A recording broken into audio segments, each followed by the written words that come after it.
To order the meeting of the Needham Select Board for September 13th, 2022. The first item on our agenda is public comment period. I understand we have one comment this evening. Ms. Abruzzi, if you would come on up, Maggie.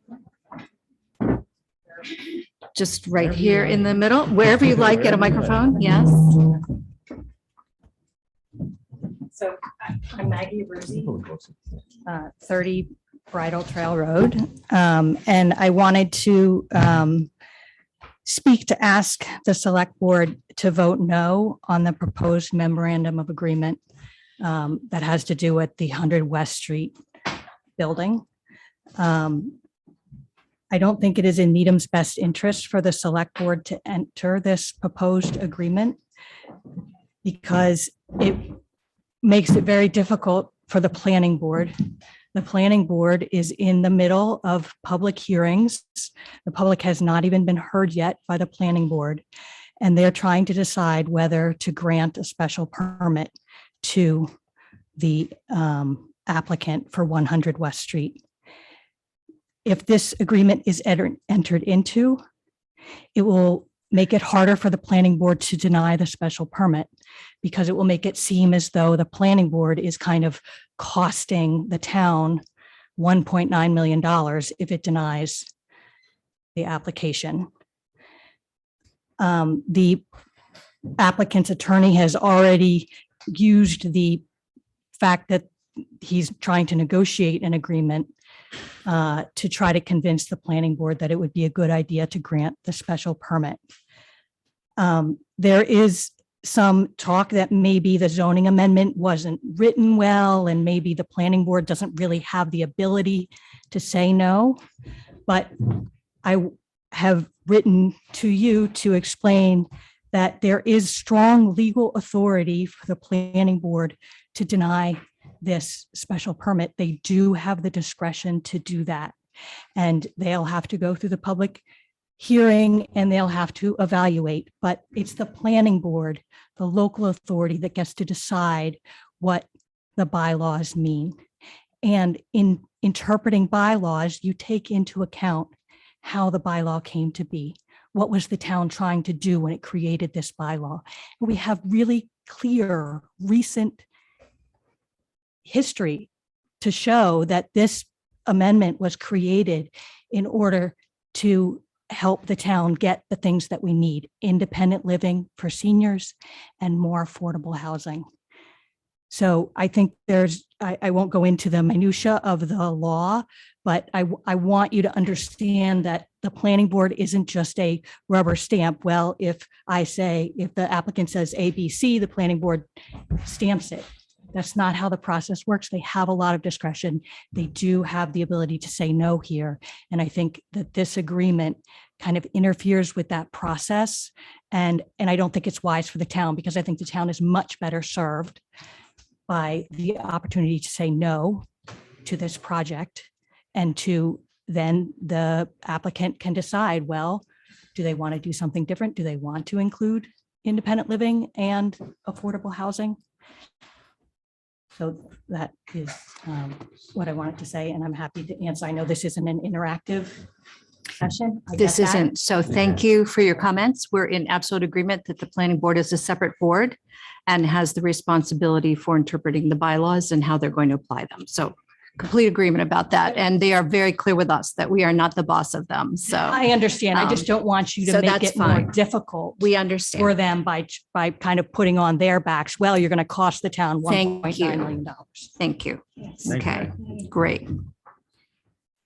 All right, the second item, but it's really the first thing that we've been thinking about up to this point, was a certificate of appreciation.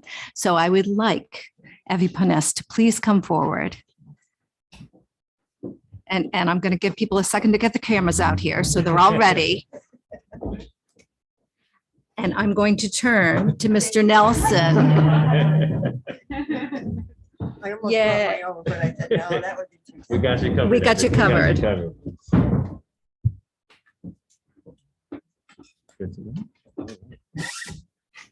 So what I have before me is a certificate of appreciation from the Town of Needham, Massachusetts Select Board. and this is awarded to Evie Finesse in recognition of 43 years of service to the town of Needham, including 35 years as a treasurer / collector and as a member of the Needham Contributory Retirement Board. Your legacy will be felt by members of the department, retirees, employees, and town residents for years to come. And want to just congratulate you on your retirement and appreciate you. Thank you.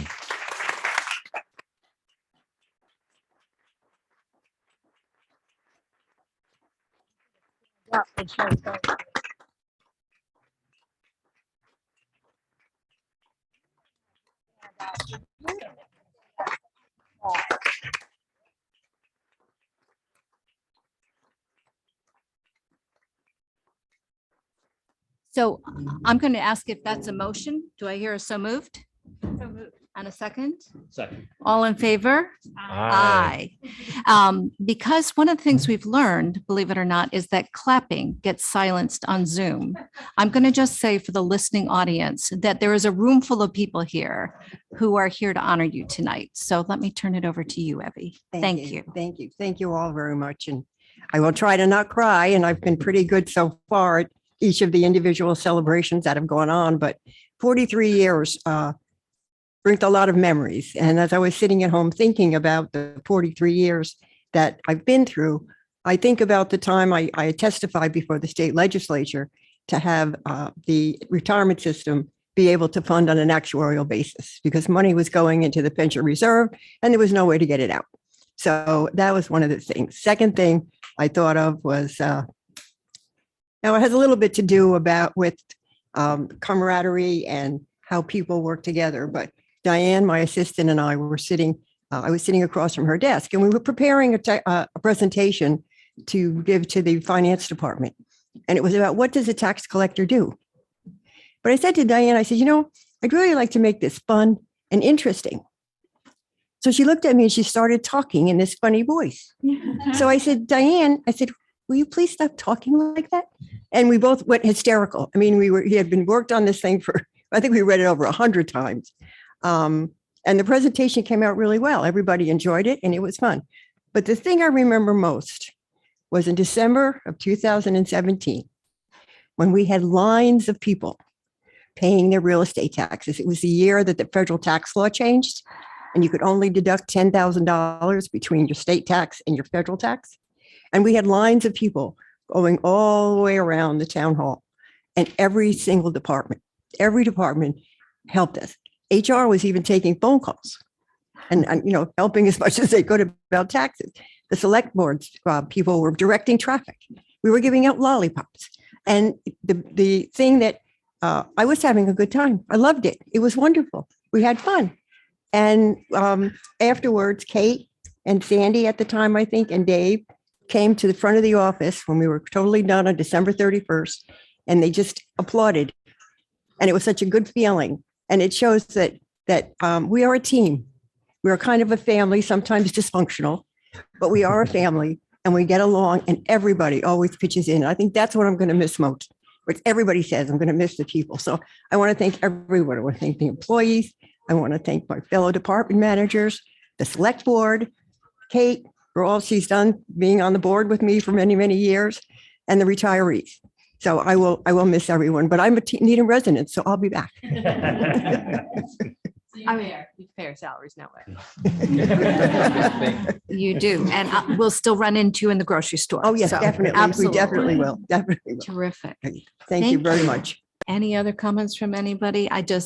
You have run this ship for a long time and it runs. So we are grateful. It has to happen. And I like the memory from December 2017. I remember that time. I loved it. And we had some very positive Facebook comments on the Needham Facebook, which was really, It's a rarity. Good thing. Yeah. I didn't want to say that, Marcus, Get 'em. but yes. We're being honest. Yes, you're absolutely right. It was definitely a rarity.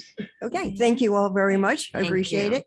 And And thank you to everybody who's come to say And thank thank you. everyone. for Yes, tonight. thank you for coming. I really appreciate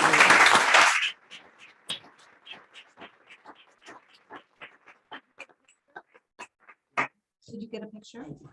it.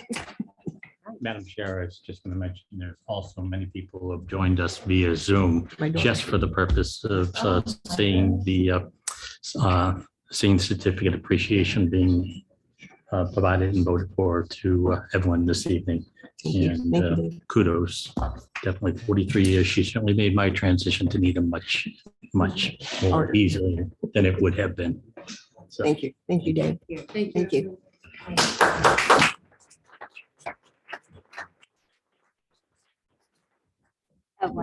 We have your certificate, but we're going to get Matt to sign it too. So you have every. Okay. Okay. Sounds good. Thank you. Oh, appreciate it. Thank you. All right. Wonderful. A few more hugs going around here. The next item we have on our agenda this evening is a public hearing for a grant of location for 140 Kendrick Street. And I'm looking, we have Chris Murray. Is he online? That's it. On Zoom? Okay. All right. Is Mr. Murray online? And is he in the room? He's all set. You're moving him over?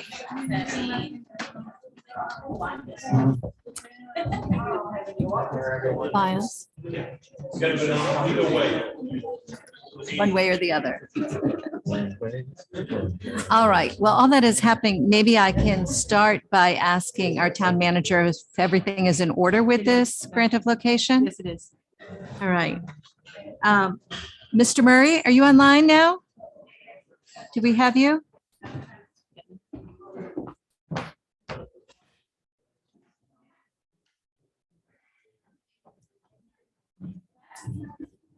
Hello, this is Chris Murray. How are you?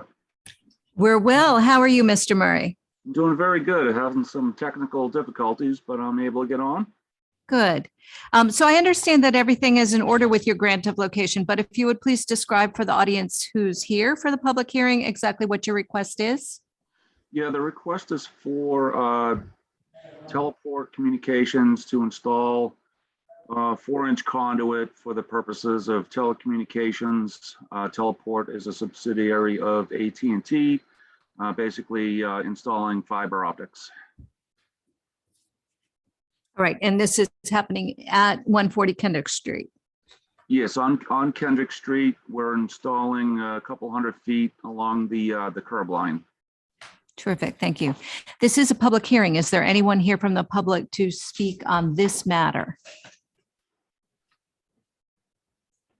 And if there's not, do I have a motion? Actually, Oh. can I make a Yes. comment or ask a question? Hi, Mr. Murray.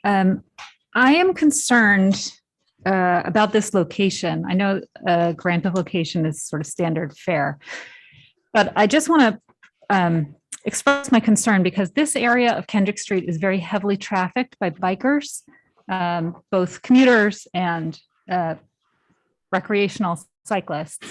It's a very, very busy section of road, and the section that you're going to be working in. I'm sorry, I'm rarely have trouble speaking with a mask, but the section of road that you're going to be working in is just after the off ramp from the highway, where bikers are switching lanes and going through an intersection. And I'm just really concerned about how we're going to ensure cyclist safety during construction and then making sure that the road is repaired afterwards, so that the bikers aren't biking over like a hump of pavement every time they go by that area.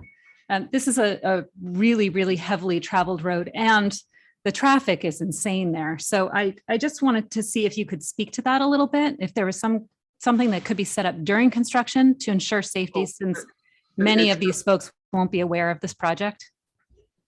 Yeah, it's pretty common that we, when we go to get the permit, that we submit traffic management plans to the town for their approval. So all those things are taken into account.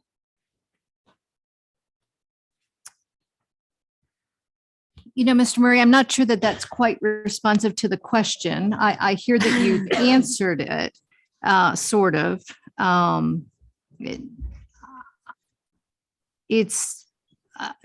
Do you know anything about the specific plans for bikes in that location? Well, again, that's something that we would coordinate with DPW about. And the work zone would be set up in such a way that would, would make accommodation for pedestrians, bicycles, and automobile traffic, of course. Ms. Fitzpatrick, is it possible? I don't know.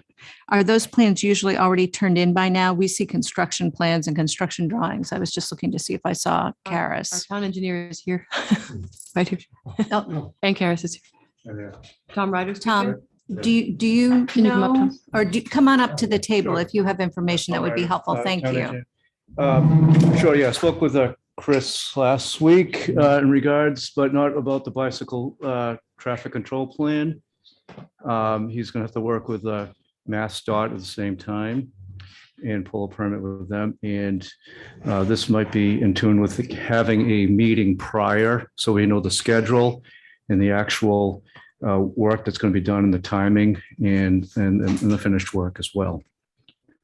Yeah, I mean, I hate to complicate things because working with different agencies is kind of much harder, but that makes me think that keeping our eyes on this problem will be that much harder. The bikers come around the corner, can't see down the hill at that point. And, with loose gravel that happens after construction and they usually have that like strip that they've covered their construction with, and then there's a hump that goes down to the old pavement. I'm just really concerned that we're going to have a lot of accidents and spills on our hands during and then after. So if there's a possibility of sort of just making sure that that's all set, I would really feel much better about it. Yeah, with these utilities, and I think we're going to see more of these regarding like gas mains being installed, having a pre-construction meeting with all the people involved to make sure that everything's taken care of. Police details, police are going to need to know where to send their details. The scheduling is going to be very important. Yes. Yeah, and particularly here where there's a driveway, an Right. intersection, an off-ramp, and a bike lane. It's kind of a recipe for disaster. So Madam Chair, I hear the town engineer offering to set up a meeting and also to make sure that the issue of bikes is well understood by the contractor and also the police department so that they're aware that there's a concern about the bikes. thank you. That would be great. I appreciate that. I actually am, this is making me think that in a number of these locations where we have these, that it's probably worth adding, bikes somewhere to the checklist. I think these are usually not interfering with pedestrians, but it's probably a reasonable question just to add just to the application somewhere along the way so that it is well considered in a systematic way. Thank you. All right. I think we're on the verge of getting a motion, so we don't have one yet. So if I could have a motion? Does somebody have that language up? Sure. I'll make a motion that the select board approve and sign a petition from TC Systems Incorporated, Jayamar Group, to install approximately 457 feet of conduit in Kendrick Street. Second. As noted in our packet, right? All in favor, any further discussion? All in favor? Aye. Any opposed? All right, 4-0. Thank you. The next item on our agenda is a public hearing for a grant of location for Williams Street. And if I could invite, who do we have? Mr. Shoney Yes, Rick Schifoni, Eversource Electric. from Eversource, Jason Kaminsky, and Joanne Callender. They're both joining virtually. They're both virtual. All right. And just a show of hands, who in the audience is related to William Street here? Okay. All right. Just trying to get a feel for where everybody's coming from. Thank you. All right. Let me, do we have everybody moved over yet? Kristen, are they? Joanne? And who else are we looking for? We're looking for Mr. Kaminsky. Is he? Jason's not on yet. Okay. Joanne's not in the car. Joanne's not in the car, right? Joanne's Hello, not in the Joanne, car. not in the car. Yay. Good evening. All right. So if you could please present your request and the timeline and talk about the nature of the work that will be done. Thank Okay. you. The purpose of the petition is to install conduit in the public way so we may replace the existing backbone primary infrastructure in that Williams, Frank, Lyman Road area. It was constructed in the 1970s. It's about 50 years old. It's come to the end of life for the type of facilities that were installed back in the 70s. What we're replacing it with was a conduit and cable system, which is an upgraded system over what is also already there. The project's probably going to last between 6 and 8 weeks. It's going to be one of the less intrusive projects because the type of conduit that we're installing is going to be directionally drilled, which means we're going to be doing just a pit and coming in with a machine and drilling under the sidewalks and onto the private property. We have an easement on the private property to bring the rest of our primary conduit in. So it won't be an open trench like you see in a lot of areas. After the What civil, does that realistically mean to a car? If you could just explain, we know what an open trench is, but what does it realistically mean to a car to have this more limited situation? it's still going to be encased in concrete. So it's going to be under the portions that are going to be under the traveled way will all be in concrete. If on the private property, which would be like the grassy areas, that's just going to be 2 4-inch conduit, approximately 3 feet underground. And it's going to replace the existing direct buried cable, which is in the same vicinity. Right. So as I understand it, will still be a trench in the street to get the concrete in to put the conduit through this new. I believe, no, that'll also be directionally drilled. And we'll put the concrete around it as we drill it in. Okay. All right. 6 to 8 weeks. 6 to 8 weeks, that'll be including the civil work, which would be installation of the conduit. And then we'll come back after that is in to put in the cable. And then there'll be a period where we're hooking up. We'll essentially make 2 systems, the existing old system and the new system be running parallel. Then we'll cut over the new system to the transformers that are already out on the properties in there. So in the neighborhood, you'll see little green boxes, which is their electric transformers. We'll hook those up to the new system. And so there will be momentary outages for each customer as we hook up the transformers to the new primary system. Okay. As I understand it, the goal of this is to improve reliability. This is a neighborhood that's seeing increased outages right now because of the age of the plant. Exactly. We've had 2 faults in that area, one near Sunnyside Poles and the other one, it's on Lyman, where our transformer pads over there. We had a fault in there. So currently, that's what we call an off schedule. We have essentially a Band-Aid to keep it going until we can replace the whole infrastructure. What we've found over the years is once these start to go, the whole neighborhood eventually will start to go. It's come to the end of life. So we would be out there constantly digging and repairing, as opposed to just coming in ahead of it all, put an entire new system in. In the future, should you have a fault, we can just pull a cable out and put a new cable back in. That's something we can't do with the existing infrastructure. Okay.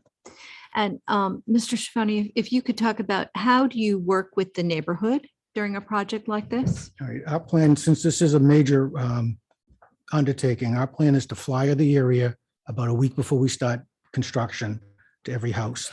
We'll let them know who the contacts are for the Eversource contact and our drilling contractor contact. We'll also have in there, which we don't expect any, but if for some reason there is kind of a claim that we damaged some equipment or yard or sidewalk or bushes, we have a claim section in there that's through eversource.com and a phone number that they can call directly. So they'll be able to get a hold of both the contractor, our field supervisor that'll be out there, and our claims people, should there be any problem with any of the installations. I know that we asked a number of questions ahead of time. One of the questions that we asked, for example, was about what you expect for the longevity of this particular system. We're at a stage where houses are increasingly being electrified, electric cars, there's increased draw on the power system. Do you expect this new system that you're putting in now to provide enough electricity for that area as the electric load goes up? Yeah, that's what this system is going to do. By having a conduit system, we can increase the size of the cable at any time. We're putting in a spare duct along beside our new duct. So that's why there's two ducts. We could increase the size of the cable. We could change out any of the transformers out there if for some reason we needed more load to any individual house in the area. Right now, it's got more than enough to meet its current needs, but it is definitely upgradable over what we already have. Thank you. Do my colleagues have any questions right now? Mr. Nelson? Yes, I do. You talked about in the future, if something were to be replaced, say a wire or something like that, what would be the timeline of that replacement? If this is all said and done, and then down the road, you have to replace that. If we had a fault, Yeah, yeah, if we had a fault, we'd have to pull new cable in to the or spare new duct. cable. Yeah, Yes. or the way this system's set up, it's set up on a loop where depending on where the fault is, if you're getting fed from one direction, we can switch it and feed you from the other direction. So you could feed on the other side, from the other side of the fault. So you're not going to take everybody out on one particular fault. Okay. And then the timetable of something like that, how long would that take? Well, if we get everybody up to power, then it'd be invisible to the customers. They would have their power, and then we'd be in there pulling new cable. You're talking 3 to 5 days to pull new cable and make new connections to replace a faulted cable. Okay. And then my other question was, how accessible is the field supervisor? And I know there's going to be a phone number, email, and things like that. And another thing we talked about is, other than, putting the flyers on doors, is there another way, that a point of contact that you're going to do to try to reach these neighbors and get a hold of them for this process? Just in case a flyer, I don't know, flies away or something like that, and they say they never received it.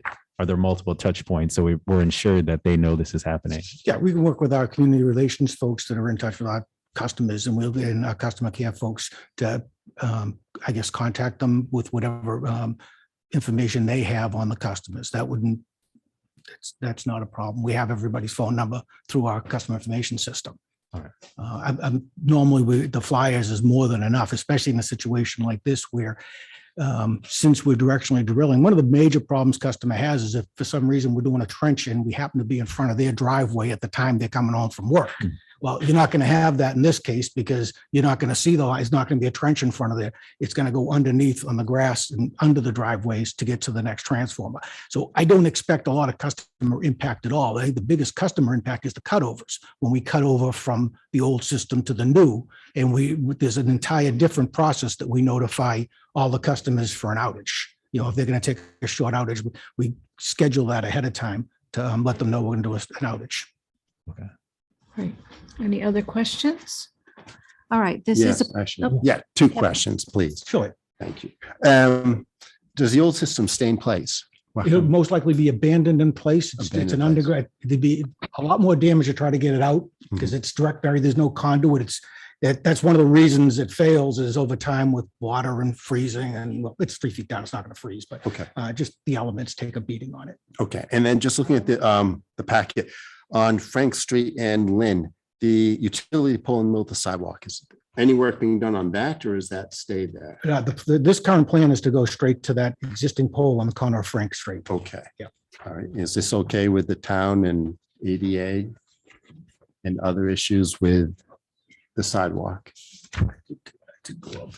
Oh, we have a town Tom, engineer if you here. want to come up for a second to answer that question, maybe. As part of the street opening permit, they would have to make repairs to make sure it's compliant. Okay, Handicap ramps, yes. okay. Is that compliant right now? I am not sure that if that area is. Yeah, that's the image. Yeah, it doesn't, it doesn't, that's going to be a separate issue we're going to have to address. If Okay. it's not 88, if you don't have the 48 inches, then Yeah. we're going to want the 48 inches before we go there. Right. We make a part of the, we wouldn't be able to get a street opening permit until we get that. So that's going to take a little bit more on our end to get something like that done, if that's going to be a requirement. Okay.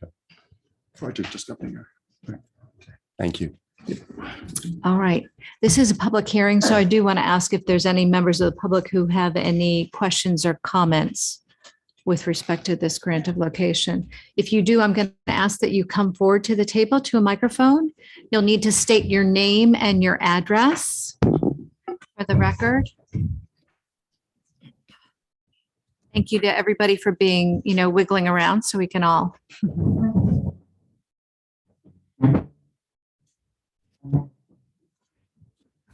Great. I'm Adam Meixner at 58 William Street. So a couple of questions. The letter that went out said that it's going to take approximately 10 to 12 weeks. But I think you said 6 to 8. Well, yeah, as we get closer, we can narrow depending on when the availability of the crews are and stuff like that. We gave ourselves a little extra time in there in case we run into problems, which, but I would say on a normal basis, as everything goes as planned, 6 to 8 weeks should be more than enough. And when are you planning on this happening? The original schedule was probably about 2 weeks from tonight, pending approval and a street opening permit from the town to get started. We'd have to fly the neighborhood about a week ahead of time, schedule a contractor to be out there, see what work he's working now. So it's, to give you an exact answer, it's going to be somewhere 2 to 4, probably 2 weeks from now, depending on where our drilling contractor is. So the biggest concern that I have, and I know a lot of my neighbors have, is the condition of the streets there. There's, over the last 5 years, there's been a lot of turnover in terms of, children moving in. I have 2, I have a 5 and a 7-year-old, and the streets are in really tough shape now. So I can't tell you how many times, my kids or, some kids in the area have, hit a bump and fallen over. I mean, Click Fix, the online system has been, helpful in terms of, patching up and everything. But it seems like all these utility companies that keep coming in, whether it's, Comcast or whoever, I mean, you can see the streets in really bad, shape really. So what assurances can you give us that it's not going to get worse? And then, I mean, frankly, I think I speak, on behalf of most people here, we'd like to see the whole, Frank, Lynn, William, that whole area repaved, because it's, I mean, we live in Needham. It's a beautiful community and everything, but you drive down the street now and it's tough and it's dangerous too. I mean, there's so many, particularly along Frank Street. I don't know if we have a picture of that, but over the last, 2 or 3 years, they've patched it numerous times, and the patches only last 6 months, 8 months, let's say, until the plows come in and it gets all torn up. So, I mean, it's definitely a safety hazard, I think, for, not just the younger generation, but even older folks, walking around as well. Well, Is there any plans to improve that? Well, our plan on this project is not to open the streets. We're going to be going underneath. Our conduit's the majority of the conduit that Eversource will be installing is going to be on private property. There's an easement probably from like about the back of the sidewalk where your transformers are. There's an easement for Eversource's lines in there. We're going to be drilling underneath, not even digging up the lawns to put our conduit in. So we're not going to be disturbing the street, except in the portions, and it depends on where our contractor set up. When they first start a directional drill, they have to start a pit. Hopefully we can start it in like a grassy area and then dig down and then go our 3 feet coming like on Frank Street. It'll be right around that pole area there, a drill down under the sidewalk and then onto private property where our easement is to put the conduit beside the existing line. So there's Right. So the expectation is that we're not going to increase the damage that already exists in the street. Right. And this neighborhood may still have a question related to the timing of street repaving and when that neighborhood is due, but you're not expecting to increase that challenge. No, the only increase we could possibly do, depending on where we had to do a start pit. If we had to do a drilling start pit in the street, then we would have like a 4x4 patch there. But most likely we wouldn't do that. We would go to a grassy area in our easement area and start our drills. So with that being said, you're saying hopefully and most likely. Mhm. So there's a chance it may happen. So if it does, what do we do? Well, if it does, we would go to the DPW for the street opening permit, tell them exactly where we're going, and it would be back in the town's hands to let us know whether we could go forward from that location.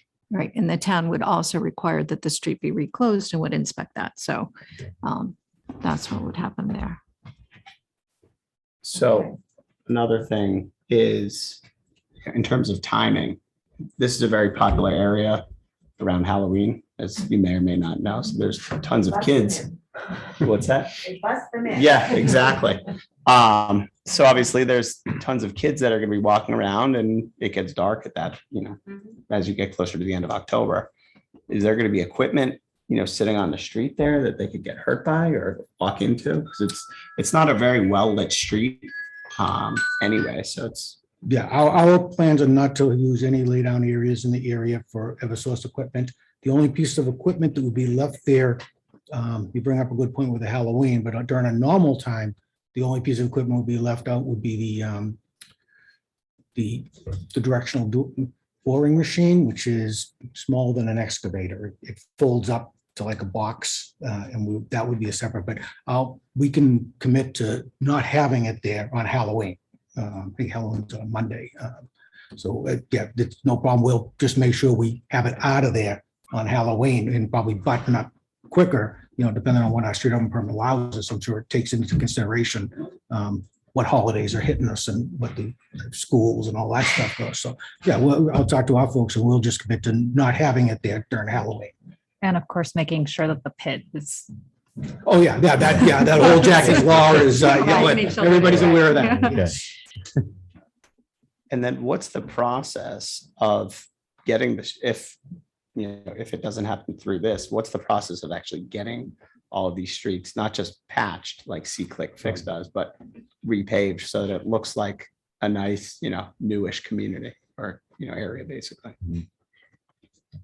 The Director of Public Works is here. You can. Yes, if only the word Director of Public Works. Ms. Lustig. I was trying to catch your eye, but you were busy looking at Kate, so I couldn't catch your eye. So we have a capital article that we put forth every year to work on the improvement of the condition of our roads. And we have several different treatments that we use.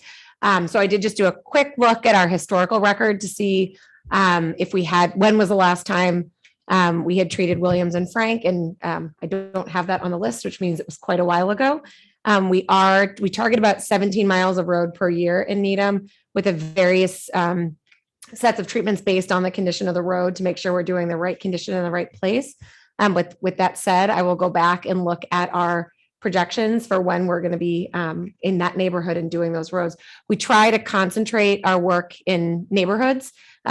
Contractors don't like to come out and jump from street to street, so we usually try to target certain areas. I know it's not on the schedule for this year, but I can certainly find out where it fits in the schedule and communicate that back. Okay, that would be helpful. Here, I'll give you this just because this is Frank Street. I'm sure you see plenty of these, but it's. What is the second page from? Alan, where's the? I took a picture on my cell phone, had it printed out, and that's a picture of all the gravel. That's just on the street, or is that? That's on the, yeah. Okay, all right. So, the kids and the dogs that they bring in the house, and it's really a mess. I will add that we do try to also coordinate with the utilities as best we can to make sure that we're not paving a road that then they'll end up coming in and ripping up the next year. So sometimes that does help us prioritize which neighborhoods we're in or not based on when we know that Eversource either has a large capital project that they're doing, or if there's a lot of services in a particular neighborhood that they're doing on the gas side. Okay, so we'll owe you guys an answer on the question on the repaving. We'll check into that and see what the story is. Right. Any other questions related to this project? Thank you, Mr. Meisner. I see I have another one. If you would like to come forward. And again, we'll ask for your name and your address for the record. Kim Rubin, I'm at 55 Lynn Road. So I hear you describe the project, but what's it going to be like? A lot of us work from home now, and then there are a lot of young children in the neighborhood. So what's it going to be like in a day in the life of once you start construction? And then I'm on the transformer side, and I'm very concerned about, I spend a lot of money and time on my lawn and the landscaping. And I'm very concerned about just being given a phone number of somebody to put in a claim, because I need the work to be done. I really don't want the money. I want the work done. I want it repaired. So if you could describe that for us, the day in the life. So you come in, you've already flagged, you've got your flyers out, you're about to start your work. What's it going to be like in my house? So you're asking about noise levels and things like Well, that. interruption, there's babies walking on the street, there's kids riding their bikes, there's people in my house working long hours. Understood. The drilling machine itself is about the same as amount of noise as you would get on an excavator. It's not silent. It does have baffles, they kind of, but it is a machine and it does make noise. So you will hear some noise. The machine will be set up most likely, Frank and Lynn, there's that pole there. There'd be a directional thing, probably down at Sunnyside. That's the beginning where we're coming from. And then we'll probably be rising up on the William Street, but well, section. Frank, Sunnyside. Okay, I gotta take a peek. My memory isn't quite what it used to be. Yeah, we're crossing William Street, yeah, where that transformer is at the corner of Williams and Sunnyside. Williams, when you come to the end of Lynn and you're on William Street, directly across the street to the left, you'll see there's a lot of bushes around it, but there's a transformer pad right there. Okay. We're gonna be going to that pad across the street, and then from there, we're gonna be running up Lynn Street under Lynn Road. Lynn Road. Wait, Lynn so Road. I thought So- you were going from Frank Street to Lynn, We're going, yeah, we're gonna be coming, because Frank is at the end of Lynn. yeah, we're coming down Frank, we're coming from that pole that everybody's talking at the corner of Frank and Lynn. Okay. And then we're gonna be underground on Lynn Street on the same side as that pole, Yeah. all the way down To the to end William. William. And then we're gonna cross William. So there's a sidewalk on that side. And then you're going under the sidewalk or you're going under people's lawns? We're going under, on the straight runs of like Lynn Street, they'll be under people's lawns. Sidewalk on that, Are you on gonna that area. disrupt, so you're gonna disrupt the lawns? No, the plan is, when I say a directional drill, it's a machine, it's a boring machine. It's gonna be about 3 feet underground, drilling a hole to put conduit in and run the conduit under it without doing a trench. A lot of times you see people with a backhoe just doing a big trench. This is a less disruptive portion where we will be set up most likely on Frank. We're gonna be drilling under all those lines about 3 feet underground and then putting in 2 pieces of conduit. That whole run all the way down to Williams. And we won't rise up again until we hit that transformer on the other side of Williams. So you're at the corner of Frank and Lynn, you put your machine in, you drill under and you kind of like thread the needle through all the way down the street, as you're saying? Correct, yeah. So you're really not going to disrupt the sidewalks or the lawns? That's the intention, is not to disrupt. That's the benefit. It's an expensive process to do a drilling machine, but there are instances where it makes sense. And this is an instance where it makes sense. And then how long are you going to be excavating? Because do you have to excavate every time you do that pull through? No, we drill through and we install 2 pipes, the whole length. And then we'll come back with a different crew and pull cable in those pipes. Right, Okay. that shouldn't cause noise or vibrations or. No, there will be what we call a cable truck. It looks like a bucket truck, but it's got a big wheel on the back Right. with cable in it. And that truck is running because it's, turning the wheel. And then we'll be pulling it from the other end with a truck that also makes noise. But not like an excavation noise, but it'll be a running truck. It'd be like during a storm when you got a bucket truck out there and you just hear the trucks churning away because they've got their PTOs running to run all their equipment. So is that going to be for the full 6 to 8 weeks? No, the or- cable pulls come after the conduit's installed, and then they're really only gonna take 3 or 4 days for each pull section. It's not gonna take that long to pull in each section. But there's multiple sections that we have to pull in. And then it's more time to go in and then do the connections to each transformer. Okay. Okay, All set? I guess I still don't quite understand the level of noise, but thank you. It's, What hours are you? the hours will be set up by DPW, most likely 7:30 to 3, somewhere in that range, work daytime hours. So hang on. You can't do comments from the back. If you do have a question, I'm going to say you need to come up here and you're welcome to ask with your name and address. All right. You, sir, had a question next. If you would please come forward. Marty Seltzer, 44 Lynn Road. My question is, you said you were going to go under the driveways. Yeah, so it will be going under the driveways the whole length, correct? Okay, but that doesn't disrupt the driveways at all? No, it's not. It's not. Will be greater than 3 feet underground. Okay. And with a drill, it's not like when you do a trench, you've loosened up all that dirt that's been there for 50+ years. With a directional drill, all that dirt above it stays solid. It doesn't get Okay. disturbed. Okay, so that's, that, is this on both sides of the street or on the sidewalk side of Lynn Road only? It'll be on the, I believe that is the sidewalk side. When you're standing at Frank looking at it, it's on the left-hand side. On the left side, okay. I think that's it. Right, you. thank you. Okay. Are there any other questions? Yes, if you would come forward. And then state your name and address for the record. Hi, I'm Barbara Wasserman, 15 Williams Street, and I just wanted to understand the noise situation a little bit more. I do telehealth sessions, so for me, it would be really helpful to know like what days there's going to be a lot of noise, because I probably will have to leave my house and find another place to work. Yeah, as far as the detailed schedule, once we fly it, we'll set up a detailed schedule with the DPW of when we're going to be where. I really can't tell you like day 3, it's going to be No, on but yours. will we be but getting that information? We can get you that information. We can get you the information, and you're going to have the contact for our supervisor. You could call anytime saying, when are you doing in front of my house? How far away is the machine going to be from my house? Mhm. And he'll be very familiar with the area. Thank you. Yep. Thank you. Yeah, as far as that feedback and as far as getting hold of the supervisor, like I said before, when they're calling, is there like a 24-hour response time, or is it how soon is it that they know? And then when you're sending out the detail-oriented schedule, I just want to make sure that they're getting that in a substantial amount of time so they can plan ahead if they are working from home and things like that. Just the communication line, I just want it to be so open and so transparent that people aren't wondering where, when, and how.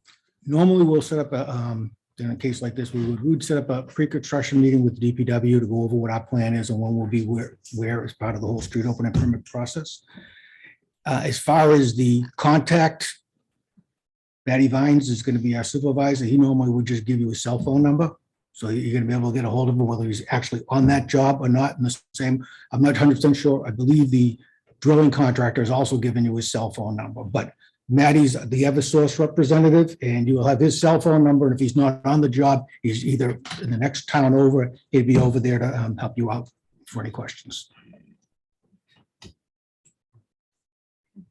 I'm just thinking back to the last Eversource project on South Street. That was a large one. I don't recall hearing actually a lot of complaints from people that they weren't getting phone calls returned. There were a variety of things that went on, but that was wasn't not one of the that's correct. complaints for sure. So we have other things where Eversource is We have our tricky faults. We in have our our faults, no relationship. pun intended. All right, but to be fair, Yes. you did a good job on that on the last big project, as far as I can tell.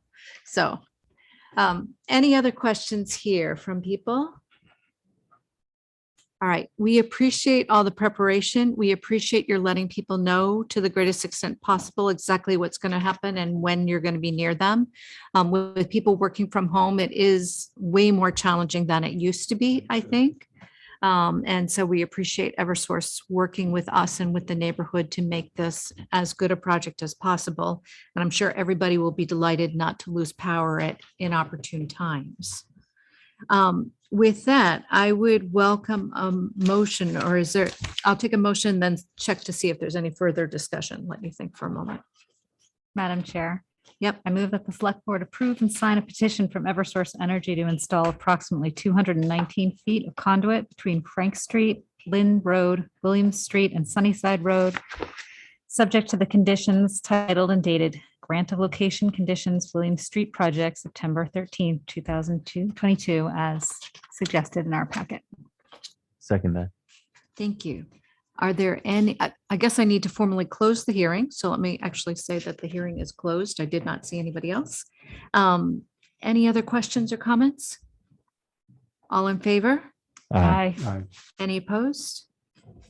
We're 0. Thank you. Thank you. And Thank thanks to the town, because I know it takes lots of work from you as well. Thank you, Joanna. Thanks a lot. Thank you. Thanks, Thank you for everybody. coming. Thank you all for coming. Hard work. All right.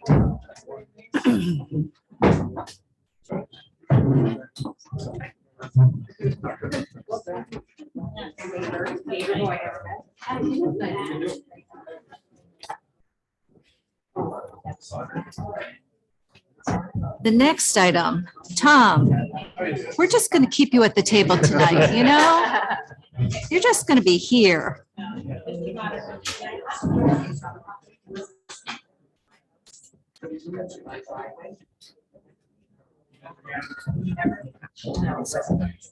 6:50. So yeah, I may have to go in a moment. 5 minutes. Kick me, okay? Okay, I got you. Don't let me forget for Pete's I sake. won't. Yeah. All right. I'm just going to say first, I'm likely to leave in the middle of this. I have another obligation that I need to go start and then I'll be back. I'm kind of juggling a couple of things. Well, we could hope that too.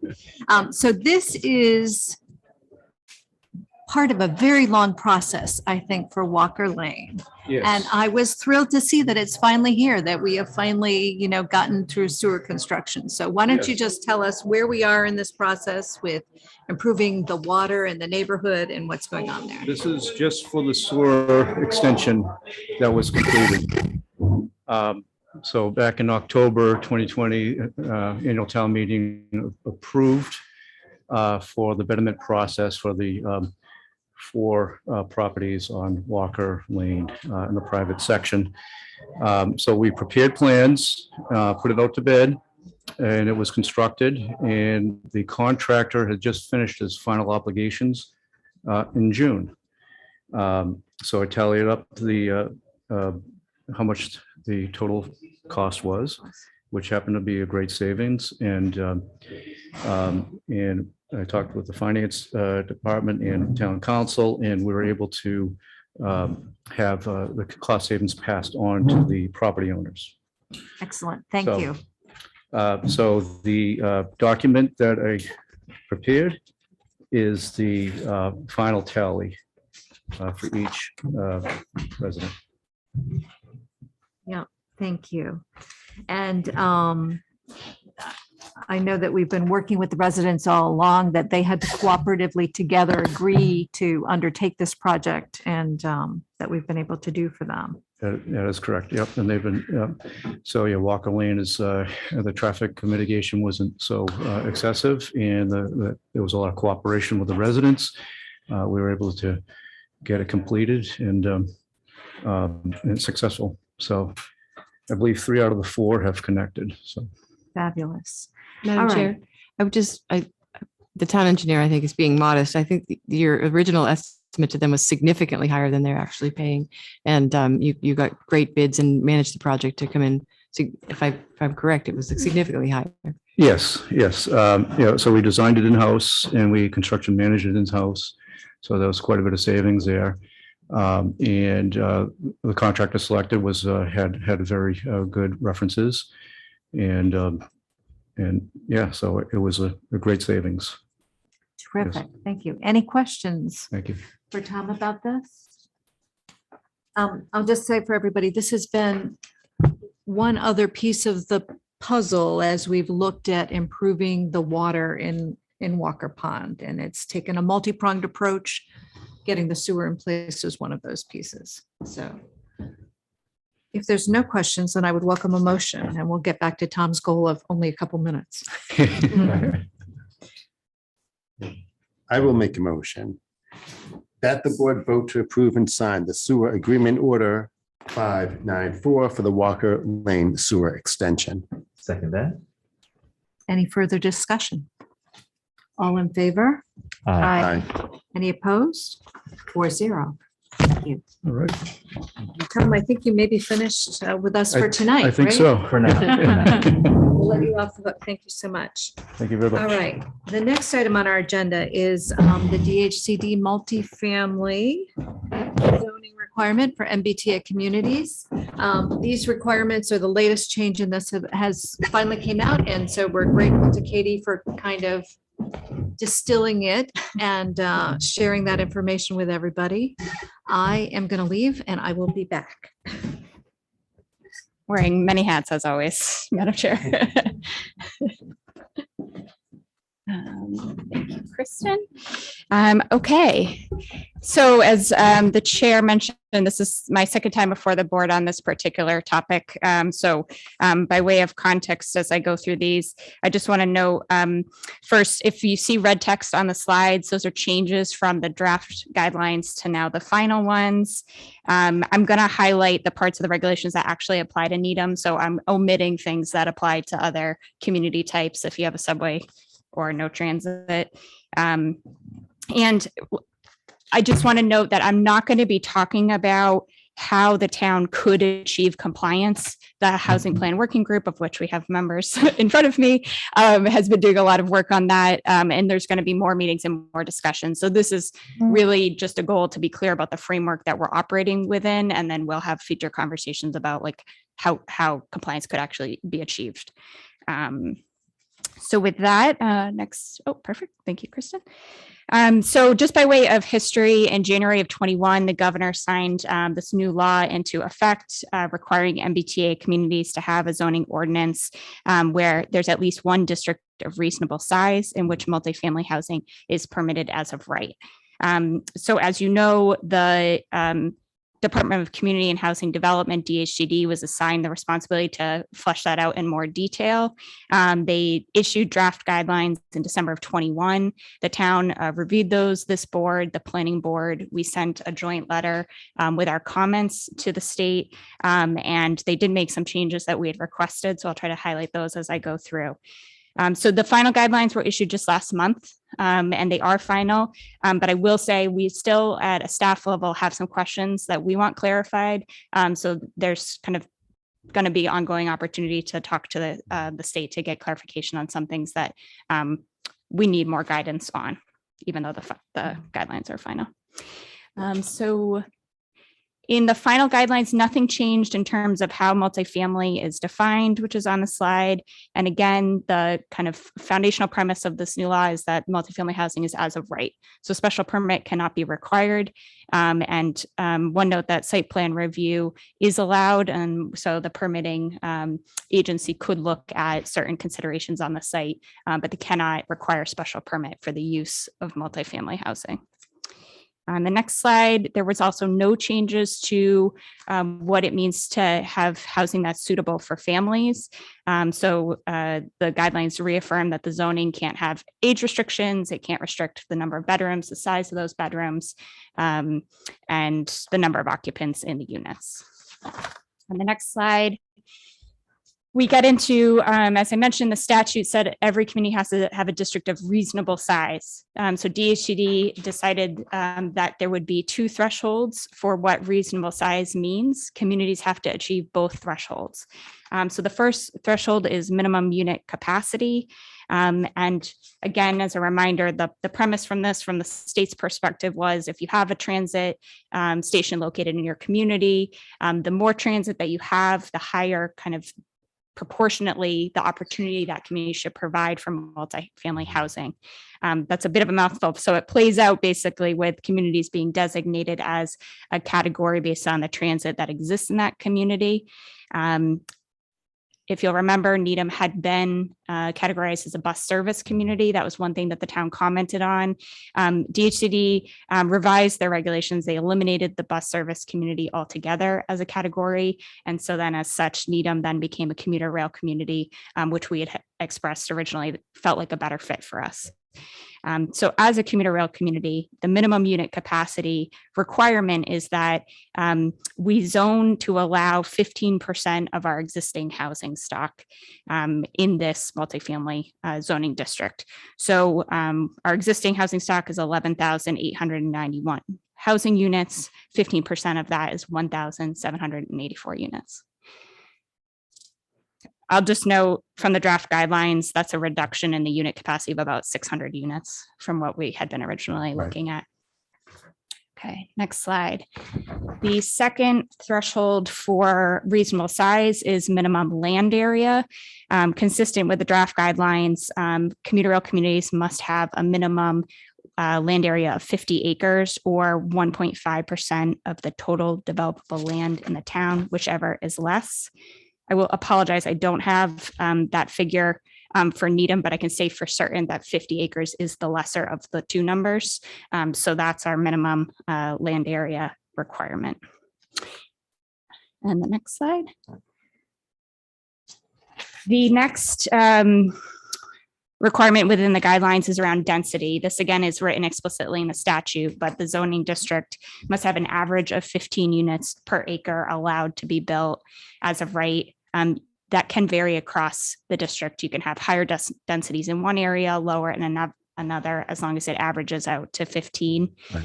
One addition in the final guidelines is DHCD is going to exclude certain categories of land when they calculate that density. So the denominator of how many acres you're working with will not include certain categories: rivers, lakes, wetlands, privately owned land for education and institutional uses as of hospitals. I will flag this as a question that we need a lot of clarity from DHCD about how this will actually play out, how they're labeling which acres as what's excluded versus included. So I'll just park that as something we will need their guidance from. Okay.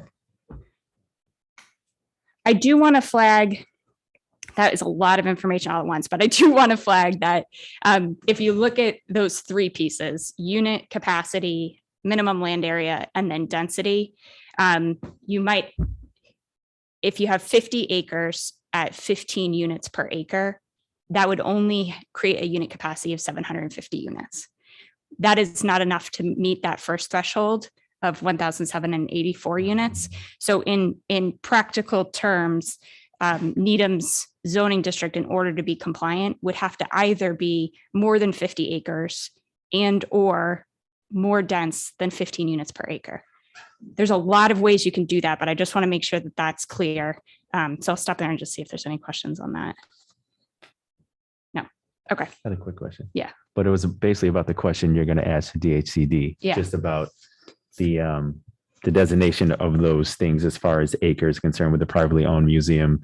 So if it were to stand as is, say we had 3 or 4 of those made up 10 acres. So would have to in turn have 10 more acres to offset that because it's going to be excluded from the total acres that we have to have. Like say, Just one other thing is it has to be within half mile of a transit station. Yes, which is the next slide. So there's, I mean, when we think about the land in Needham, like when we're talking about close to our transit station, there's a hospital, but it's not as hard as it sounds. Yeah, I guess to your question, I would say the exclusion of these categories is for the density calculation, not necessarily for what contributes to the size of the overall district. that we need to have. Yeah. Okay. Oh, okay. So it's not the land, it's a density. So in the regulations, they're saying they're excluding these from the density calculation. But one of the things that DHCD is going to be providing to us is a worksheet toolkit where they're telling us which land they're designating as which thing. Okay. So I think once we have specifics, it'll be easier for all of us to wrap our heads around how it plays out. Yeah. So it makes sense to wait on that and then talk to you again about it later. Sounds good. So Thank you. all set. Thank you. Great. In terms of location of districts, the final guidelines gave more clarity. The draft guidelines it was a little bit unclear what would be needed to be close to transit and what didn't. So DHCD went again with kind of this proportionality concept. The more developable land that a community has within half mile of transit, then proportionally, the more that would be required of your zoning district to be also within that half mile radius. So for Needham, we have more than 1,200 acres of developable land around a half mile of our 4 commuter rail stations in total. So if you look at the table on the right, that translates into 90% of our zoning district would have to be also within a half mile of transit. That 90% applies to both the acreage and the unit capacity. Okay. So 45 acres and 1,606 units is what we're targeting to be within a half mile. we did have an open question from the draft guidelines around the number 59 bus and do bus stops count and how does that work? So decidedly bus stops do not count. They don't factor into this at all. We're really just looking at commuter rail stations. I'll note too, for visual folks in your packet, there is a map that kind of helps visualize what a half mile really looks like. Okay, moving on to affordability. The final guidelines affirm that the state is not placing any affordability requirements as part of this new law. But in the final guidelines, DHCD did include some restrictions on the actions communities can take on this action. So within the multifamily zoning district, communities can apply an inclusionary zoning, so requiring a standard percentage of units be affordable. Communities can do that, but only if those requirements do not exceed 10% of the units being affordable. We couldn't require income eligibility to be below 80% of AMI, and those units would have to be listed on DHCD's subsidized housing inventory. The two kind of exceptions to that are if a community already had inclusionary zoning in place before the enactment of this law, which is January of 21, or if the town uses a smart growth district under a different state zoning statute called 40R. I will flag this as an area where we have to ask DHCD for clarity, because in Needham, we have in our zoning some areas where we already had maybe 12.5% for inclusionary zoning, other areas where that's not the case. And so because we don't have such a clear cut, you either had it or you didn't townwide, we're not sure how DHCD would interpret this if the town wanted to apply uniformly inclusionary zoning above 10%. Moving forward.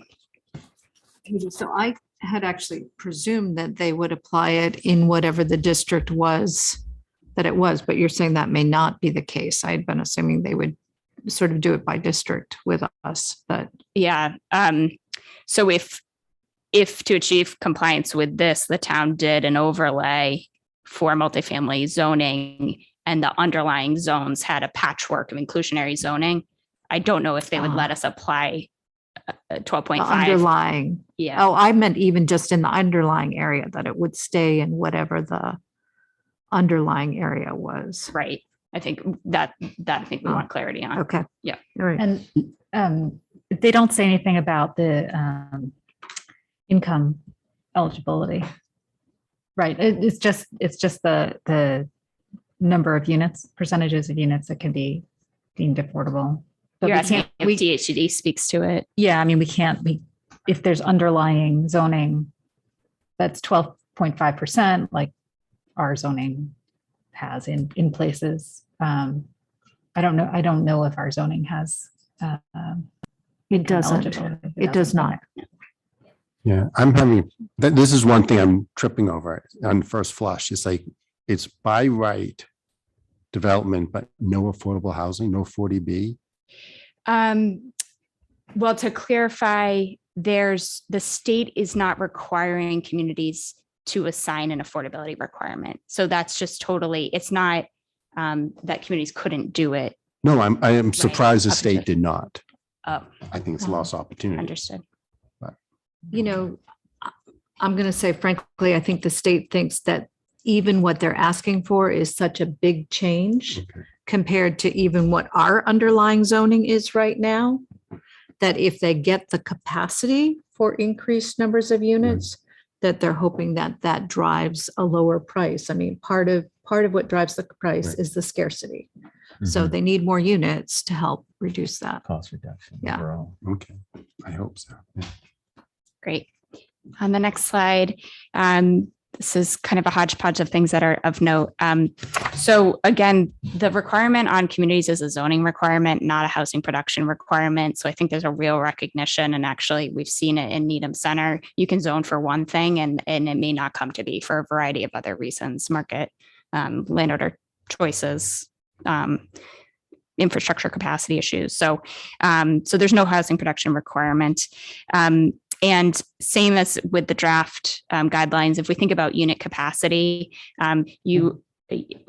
when the town decides what the zoning will be in the area, the unit capacity is calculated by what could potentially be built under the zoning, not what physically exists on the site today. So if you zone a parcel and say, as of right, you could have a 3-family, but today it's a single family. For the unit capacity calculation, you're counting 3 units, not 1. DHCD clarified that municipalities do not have to build out their infrastructure. Again, this is getting to, there's a lot of reasons why projects might never come to be, but I think they wanted to provide clarity to communities that we don't have to proactively build out our infrastructure to allow for this many units. That is part of our permitting and development review process anyways. That would continue. Mixed use development. This is definitely an area where we need to ask clarity for DHCD. In the final guidelines, they say that you can have mixed use development, but you can't require it. And so if you're going to if you have an area where you want mixed use projects as of right, you have to also allow multifamily housing projects as of right. So in Needham Center, for example, if people visually would want retail on the first floor, you have to allow multifamily, even if it's on the first floor as of right, if you want to include it in this district. So that is a change from the draft. Lastly, energy efficiency standards. You can apply standards, but you can't be more restrictive on housing than you are of other use types, commercial or industrial. That's an addition from the draft. Okay, next, funding implications. I think the goal of this program is really a housing policy discussion, but there are funding implications, so it's worth noting. I will list the specific programs that we know would be impacted if the town were not compliant, but I do want to call out this additional language included in the final regulations. Basically gives very broad discretion to state agencies in the future to decide if they want to add additional grant funding or discretionary programs to the list about whether they would take compliance into account. So on the next slide, the 3 funding sources are listed in terms of my sense of impact on the town. So MassWorks, it's a very flexible program for municipal infrastructure programs. We've utilized it on First Avenue. That's definitely a program we would want to continue to be able to apply for. Housing Choice Initiative, this board approved us applying for designation this past year. We received that designation because of the additional units and surpassing our 10% SHI that the town's achieved. So that designation is good for 5 years. So there's 5 years of being able to access grants that only housing choice communities can access for planning and technical support. And lastly, we do not believe that there will be an impact to Needham for the local capital projects fund. Next slide, a welcomed change in the final regulations was the timeline. So I think that they probably heard from nearly every town that has town meeting about this. We have been told that in November, DHCD will make that compliance model available to communities. That's when we can really dig into the GIS map, see how they're labeling different parcels. Then in January 31st, 2023, the town has to submit an action plan to remain in interim compliance. This basically keeps us eligible for grants for 23 and 24. And this isn't what is your final zoning going to look like. This is what steps are you taking to kind of as a community run a process to get to a final district.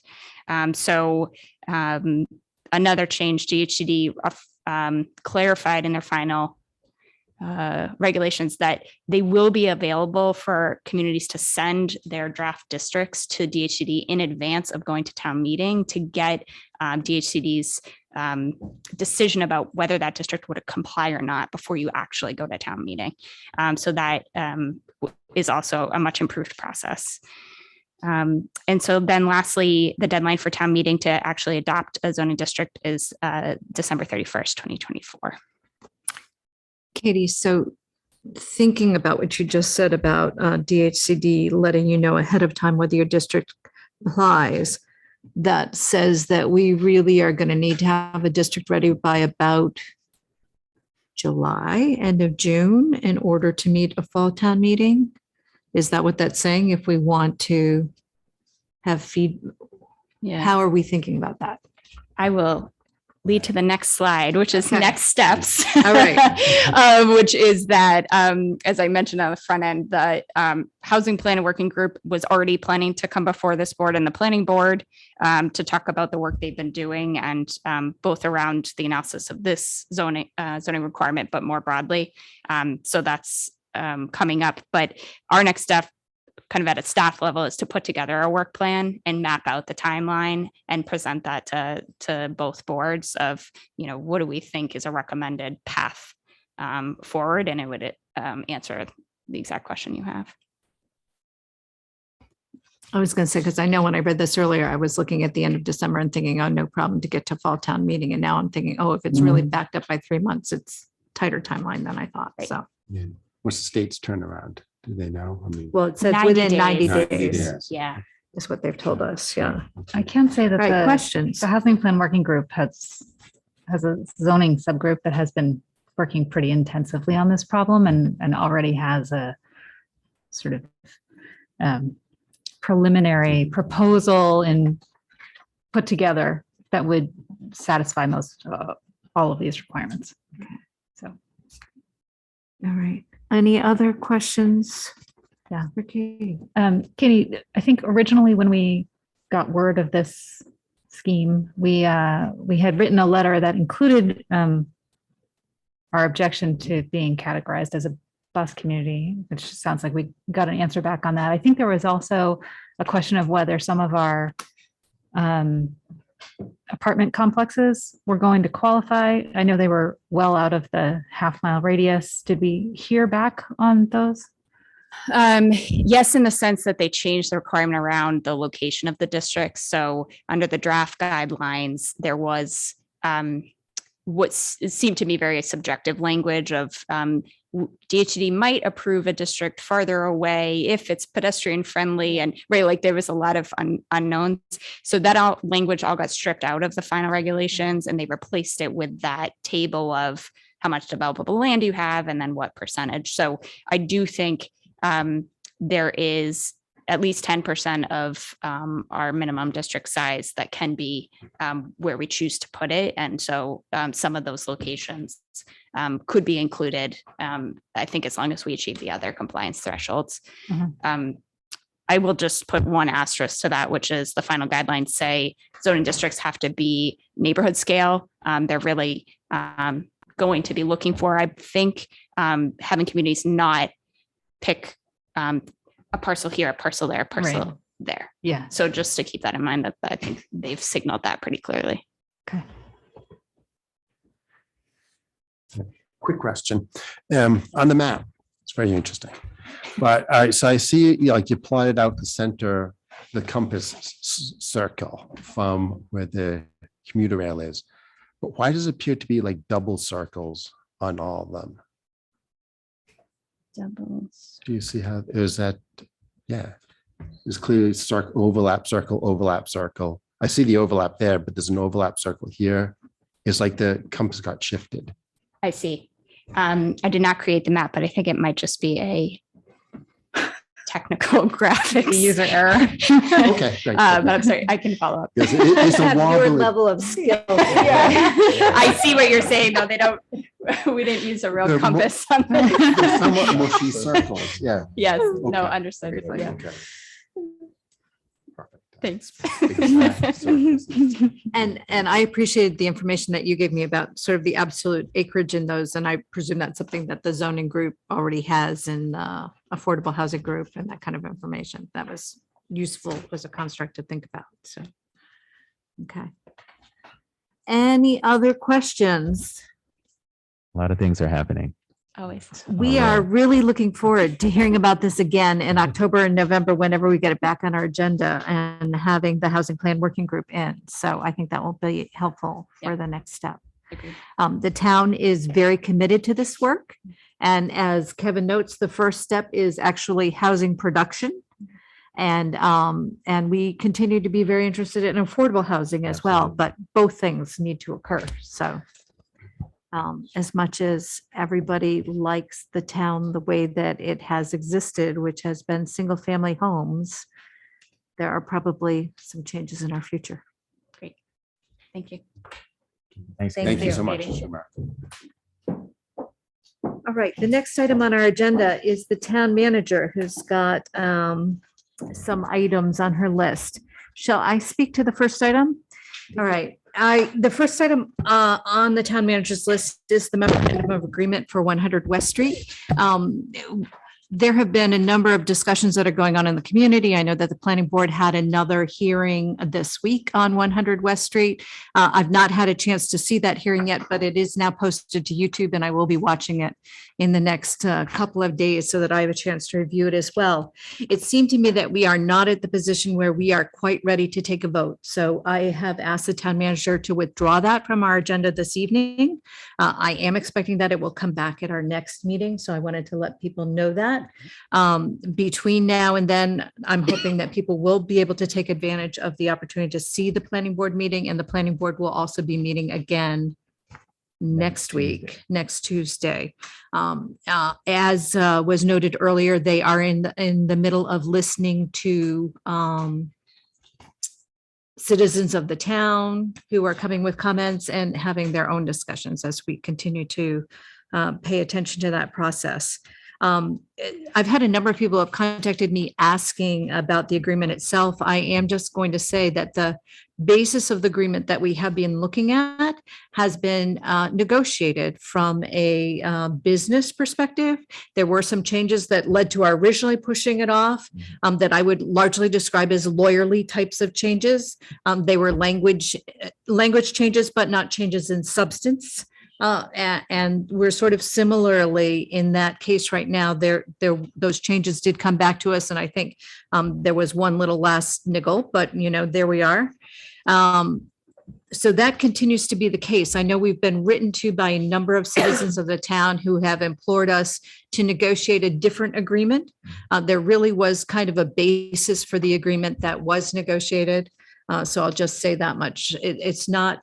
We understand that one cannot build 9 affordable units somewhere in town for the price that was negotiated, but it's based on some state data. So there is a basis, in fact, that leads to a particular conclusion if something goes forward here.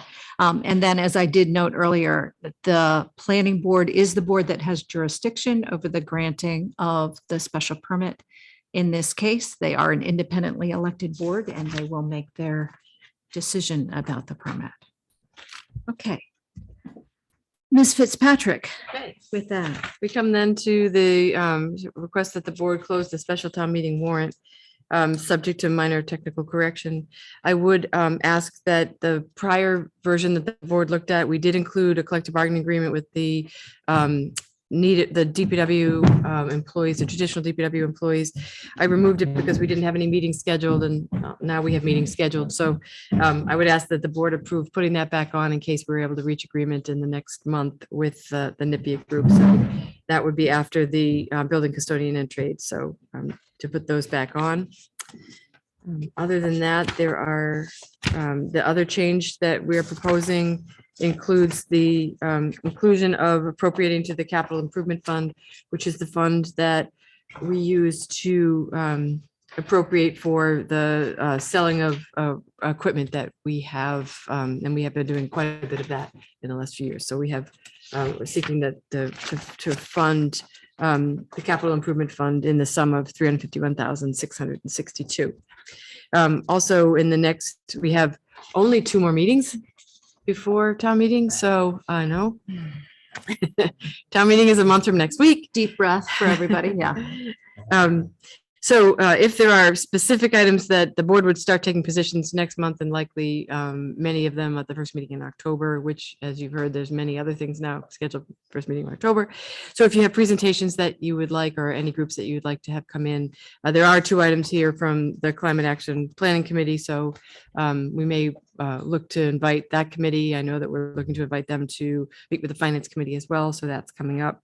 I've also arranged, working to arrange, I think I've arranged for the superintendent and folks from building design and construction and perhaps PVPC to come in at the end of this month to at least have a conversation about the Emery Grover project and where we stand. We will not have bids in hand until your meeting on the 11th.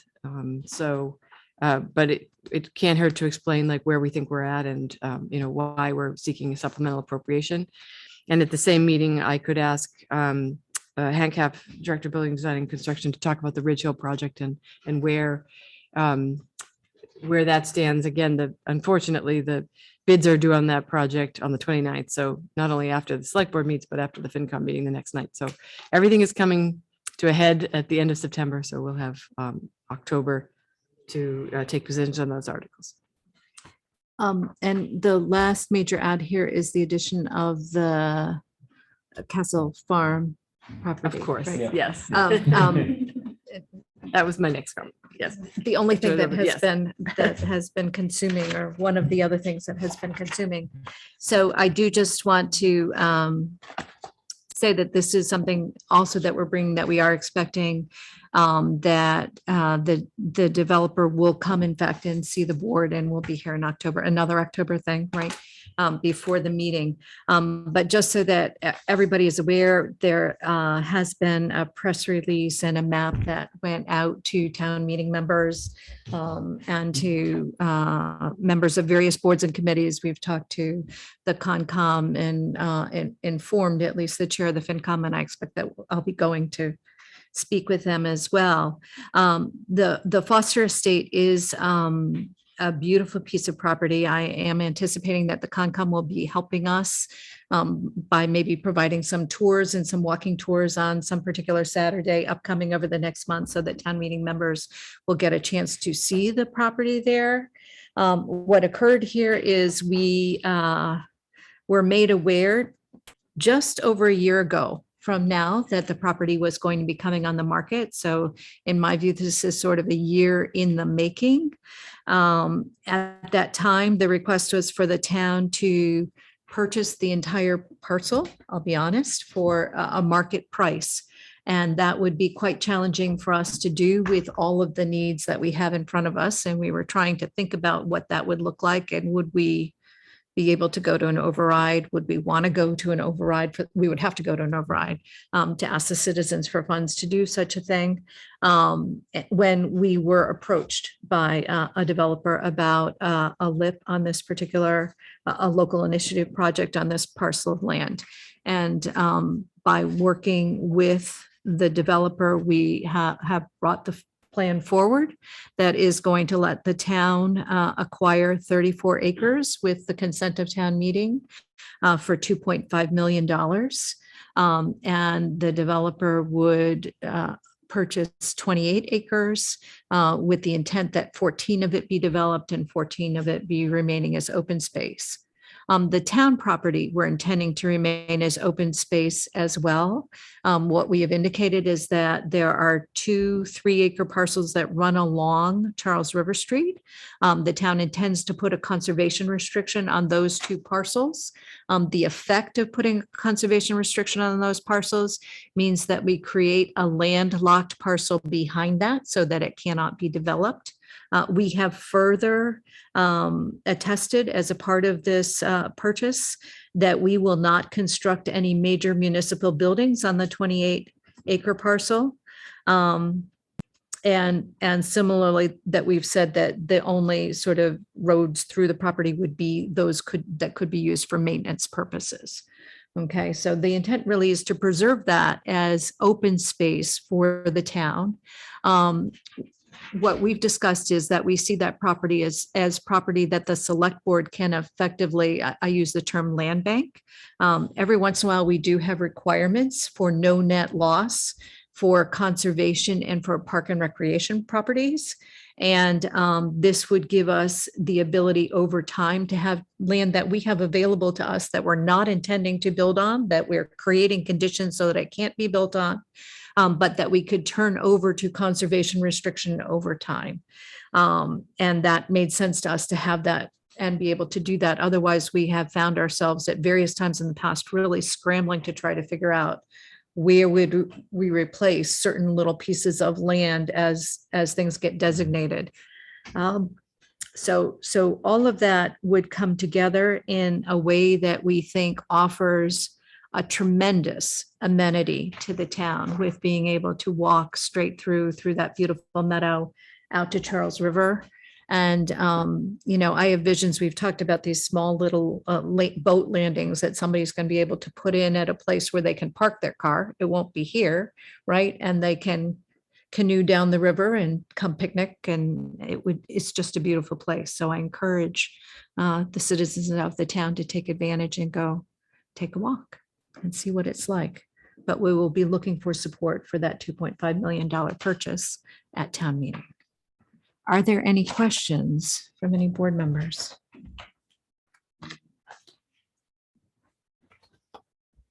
If not, hopefully you're all excited as I am. And if you haven't walked, I'm happy to take you there. Yeah, Um, I would definitely like to go down there. We're looking at setting up 100%. tours. Great. Looking forward to that. All right. We need to close the warrant. Me too. With that, we do need to close the warrant. Before we do, I just want to say congratulations, because I know I don't want to jump the gun, but I do know that this is something that you've been working on for a very, very long time, and that didn't always seem like it was going to happen. So I do want to say, Thrilled. actually, it's important to say thank you. There has been a team, Chris, Kate, Matt, me, we've been working for months. I'm looking at the offer. The offer has 7 revisions to the offer. The first one started back in March of 2022. We were informed we lost the property in May. It came back. And I'm not sure that any of us believed it was ever finally going to happen. So we are glad that we got to this. There are a number of hurdles still to get through, but we'll know fairly soon if we're through the purchase and sale agreement. And so we'll go forward. I think it's a wonderful asset for the town. can I ask one question? Yep. Madam Chair, on the map, the private residence is marked out. Did that was that retained or being sold? So the private residence still is a private residence, all right? That is owned by the Kettle family. And they're keeping it. All right. They are retaining it. They have, and more I know than they have an that, attachment to it. more than that, I will say, Dr. Kettle has asked me if he would have permission from the town to still maintain and provide the maintenance that he's provided of the meadow as his spiritual offering to the property. So, they are very much in keeping with the land there, and we're grateful to them for their stewardship of that land and hope to share in being good stewards as well. Now, with that being said. With that being said, we need to close the warrant. So I would take a motion. All right. That the board vote to close the warrant for October 24th, 2022. Special town meeting subject to minor technical corrections to be made by the town manager, town council, and bond council. And a second? Second. Any further discussion? All in favor? Aye. Aye. Any opposed? 4-0. Thank you, Kate. Next. Just 3 items for the board's consideration. The first is that after an incredibly successful inaugural run last year, the Needham Police Department is running a second Citizens Police Academy. I know that many people had asked if, make sure to be notified in advance, and that they will be starting in October. We have sent out a news flash that's on the front page of our website, and there's information on the front page of the police department website, or call the police department if you're interested in signing up for that. It was a great experience from the people who I talked to who went. The second is another really wonderful piece of news, is that I had heard from Anne-Marie Bajwa from the Charles River Center that their bid for the property at East Melissa Heights has been accepted, so that we will be working with the Charles River Center on the development of that, and it will be in their hands.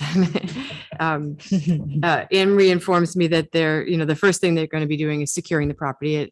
It is clear to the folks that I both, many people that I talked to who went through it, that they have to be demolished, including Anne Marie, but that needs to further their mission, that it needs to involve affordable housing, and that they're, that they're hoping to have, to diversify their funding for that project. So they're committed to the mission of the Charles River Center and for affordable housing. And so I think that's just great. And we talk about, we've been working on the Foster property for the better part of a year. I have a file on East Militia Heights that goes back to 2016, and it's been sitting on my desk in the current folder since then. So I'm just so grateful that this is moving forward. And finally, another in the feel good category, Madam Chair. Sometimes we issue proclamations and we don't know where they go. And this is a copy of the Needham Market newsletter. You'll notice the town of Needham prominently. And it says here, not only is the proclamation included the full page spread in this newsletter, our friend Kevin Hunter, the town clerk, reported that on the opposite page is a copy of a proclamation recently received from the Needham Select Board. Town councilors were delighted to receive the proclamation sent with warmest regards to Needham Market and its residents. The front cover of this newsletter is a photograph of Needham Town Hall. Needham's local government is on a vastly different scale to our town, as it follows the American model, whereby each town manages a wide range of local public services, including emergency services. A peek at their website will give you some idea of what they do. And they have reproduced the proclamation, which was provided in honor of the Queen's Jubilee, and just so touching, right? After her death, after so many years on the throne. So I just thought that was wonderful for them to send it, and that they really appreciated the sentiment of the board and the notion that Needham, Massachusetts is on a vastly different scale. I can attest, I have been to Needham Market on the High Street, and we are at a vastly different scale. It does make me wonder if we need another proclamation that recognizes the Queen's death and wishes them the best for King Charles for his, we should think about it. They are more proclamations for Needham Market, but we went from one significant event to another significant event there, frankly. And Madam Chair, I know the board discussion is next, but just a reminder on the consent agenda. Yeah. I need somebody to move consent, and there are no appointments, but there are consent. Do we have a motion? Madam Chair, I motion that the select board move the consent agenda. Second. It's very important that we move it, because I will note there's lots of neighborhood parties that are coming There's up, like many 20. block parties. So any questions or discussion? All in favor? Aye. Aye. Any opposed? All right, 4-0. Thank you for the reminder. That does bring us to a board discussion of select board goals. And I want to thank the town manager and town staff for going through really and providing some highlights for the items that are, I like this language, high immediate resource commitment indication. And they put it in green. So I think there's a little bit of a trick going on here. I'm not sure whether green is lots of dollars or just. Our alternative was high hanging fruit, but they didn't have. High quite- hanging fruit. That sounds tough too. Kate, do you have any suggestion for how you want the board to actually think about that? And are you suggesting that we need to make some more choices here in what's on the list? I think that we haven't indicated a few items that we thought maybe could be taken up in FY24 because they were new additions to the list. And, feedback on that would be really helpful for when the board is going to adopt these. I do think, I think there needs to be some prioritization in terms of if there's three things that are going to get done, it's these three. I don't think the select board has such a vast area of oversight that it's really hard to say, this is 1 and this is 12 if 12 isn't in the same area and, has a whole different scheme. So I think that, what we want to, when we meet next August, the one that we have to have finished, and if that's, the 12 of them, then we need to know that, or if it's, 6 need to be done and 6 needs to be well on their way, so I think that's maybe how you could look at it at your coming meetings. And we hope to get them adopted by October because we're already a third of the way A quarter of the So way through the we year. did talk about the fact that we're already a third or a quarter way through the year. And I will just say to the town, that doesn't mean we haven't done anything for the No, first quarter. we're Many of working these away are on in them. fact already underway. But it is a lengthy list of goals, and there is a limit to the number of hours in the day, as much as we've all tried to multiply those. So I'm going to open it, I think, just for comments and reactions from the board. Are there questions about some of these that have been rated as high that you would like to understand something more about as you are thinking about where those commitments fit? Right. So do we need a goal to And revise? I also want to say, we're not voting tonight, Right, right? just This is discussion, just for discussion, discussion yeah. tonight. Yes. Okay. So we need a goal to revise the list. Need to go through this. The other one, if you want to look for low hanging fruit, 1.1, Ridge Hill Nike site. The Needham Community Farm already has a license, a 10-year license, and we think we have the Foster property. So do you want to push that to 24 to say till we get the legs under this, or Isn't it Proposed already for in 24? well, to 25 then? Because it seems like there's a lot here, like, It's an interesting point because maintaining the barn is a priority that the board set. So I think that's, certainly reasonable. We could push that off. So you're correct. We did say that if the barn's going to stay there, we want to maintain it. But beyond that, the rest of it be okay with a longer lead time. All right. Something for people to consider. So we're engaged now in trying to winnow things down. Is that the? I don't think we're trying to winnow things down. We're just asking questions so that we can think about what might be candidates for winnowing or for shifting a timeline on. Right. Well, so the evaluate RTS service delivery model, we have a study yet to do on that, right? We have funding, so we need to move. So forward. we can't do anything on this until we execute the study. That's the study. I mean, Oh, this okay. goal is to do the study. Yeah.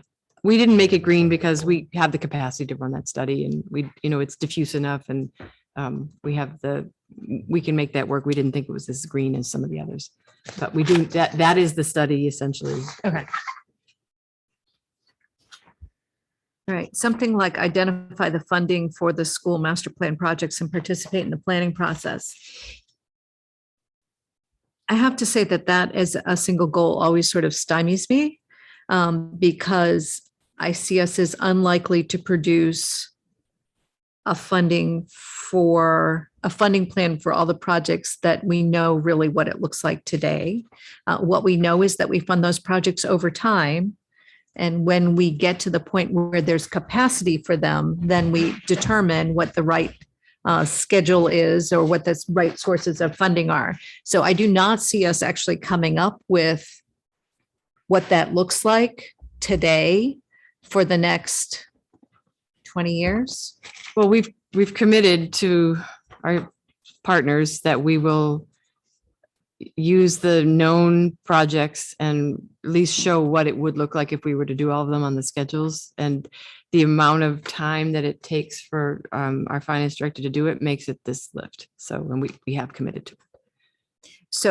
So what you're suggesting is we're just looking out as far as we can see, right? We're going to be staggering things out. The school committee has voted a priority scheme for scenario for Mitchell and Pollard. And so we will be looking at that. And I believe you're looking at some of the alternatives as well as requested by the finance committee. And then the known projects that we have, including Public Works, the Public Works facility. So, and our capital plan. Yes. I hate to add to the list, but didn't we say that the Stephen Palmer building, I mean, that is time limited and we have to give some notice to the people who live there about what's going to happen with that building? We have So- 5 years. So 5 I years, think okay. that this year, having a couple of meetings and seeing, I think it's doable to start. Okay. And any of these that have FY24 in parens are ones that you're suggesting we can shift to FY24. So we have a start on that list, right? And many of them are things that were new because we do 2 years. So it seemed reasonable to put them in the second year. Marcus. Absolutely. So just going back to, well, not back to tonight for the first time, going to 4/9 and 4/10 with observing Juneteenth and then considering options for Indigenous Peoples' Day and Columbus Day / Italian Heritage Day. So if these aren't in green, I'm just looking at these, that means like, I understand they're not going to be on the warrant, obviously, for this fall. No. Is that what you're No, trying to no, say? green, it means it's a heavier lift. It's harder Oh. to make the green. ones Okay, happen. okay. I was like, are you saying that? Okay, I just wanted to be sure. 'Cause that's Yes. Okay, So for okay, example, okay. We're going to propose to you a small working group that would help organize the Juneteenth event. Yeah. That's doable. Okay. And Yeah. then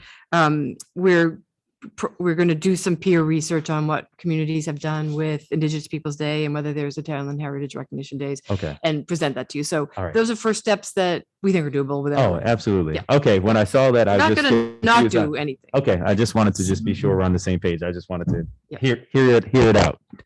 Thank you. So 3.1 and 3.4.2, 3.4.2.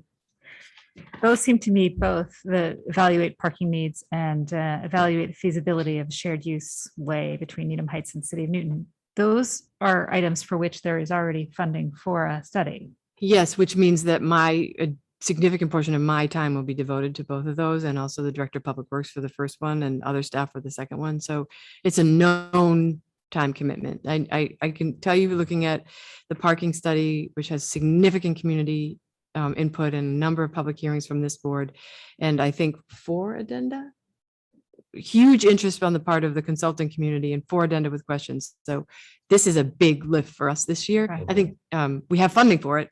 Right. So it is higher on our priority list, but it's going to take more staff resources than something like prioritizing funding for the Center Street Bridge, which is mostly me being able to say, this is a goal of the board when funding comes up. Yeah. Okay. So, and similarly, we have we're calling it Rail Trail 3.0, but we have funding for that. So we're working with the city of Newton, and that RFP is going out next week. And so, significant stakeholder and multi-jurisdiction involvement, which just Okay, some of yeah, these, makes it more to the extent that complicated. they involve my time, Dave's time, Katie's time, and Karis's time, they become a green category.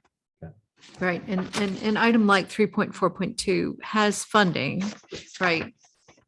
So the real trick is finding at least enough time to get the study out.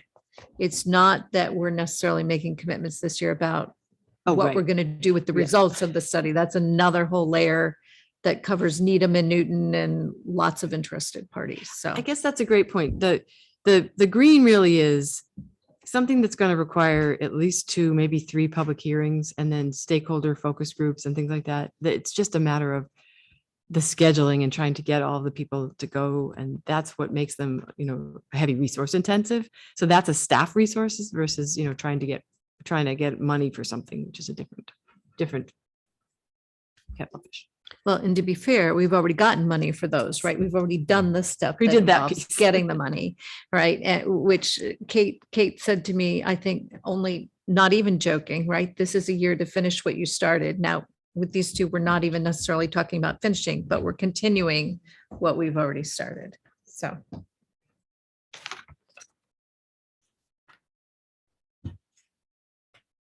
I think the other thing to say about the green is that we're assuming that those are all high priorities. So if that's not the case, but that doesn't mean we're not, working or forward on many or most of the other goals that are not moved to 2024.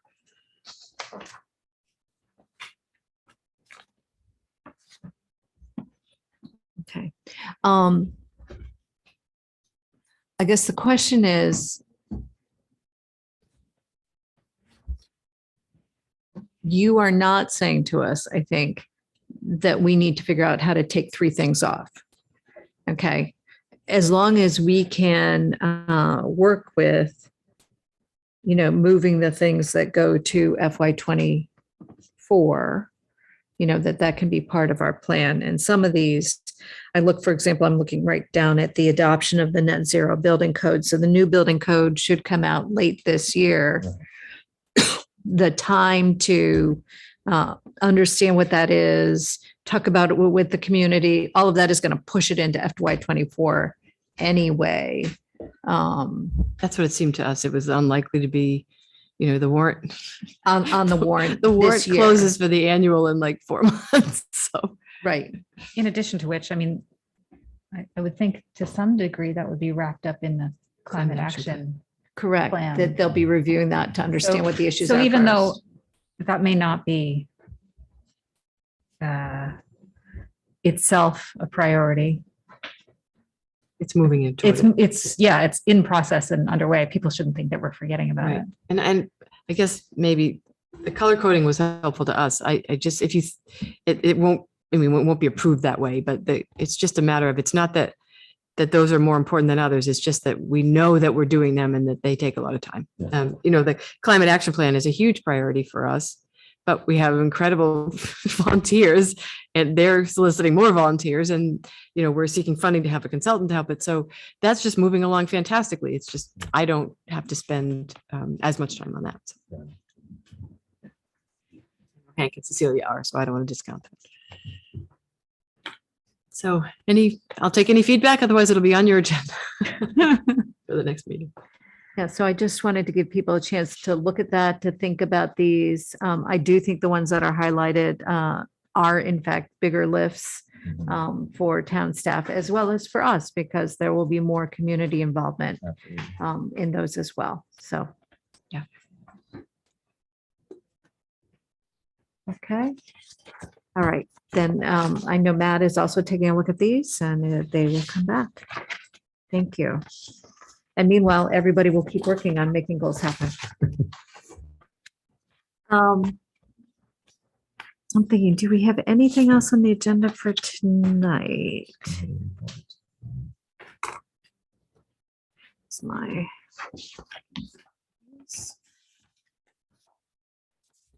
All right, any committee reports? So yeah, last Thursday, the Housing Working Group met, and a lot of that, and Heidi can speak to this as well, was kind of given the presentations of what all the subcommittees have kind of been working on and reporting them back. And we had Jean gave a great kind of overview of, what we're doing, what we're trying to do and accomplish, and giving that input to the community. But then also we had some really detailed work, and I want to give a shout out to the group in general. The subcommittees have really been hitting the ground hard and really putting substantial, I would say, time and effort and resources into making sure that we're trying to do this to the best of our abilities in a way that the town can be, I would say, be proud of and kind of push us forward in a way where we're thinking about all the possibilities and outcomes of housing, affordable, subsidized, and all the different ways that we need to kind of increase that housing stock. So it was a pretty informative meeting that we had, and I'm sure I missed something. So if Heidi wants to add to that. Just that there are a couple of meetings coming up that will focus on zoning and allow the very detailed work that was primarily done by our fearless leader in establishing the zoning requirements that we know we'll need to comply with MBTA guidance. So that'll give the larger group a chance to review before we present to the public. I don't remember the date, but we are planning a community presentation that will allow the Housing Plan Working Group to share the results of the work with the community and solicit some input. So that's coming up as well.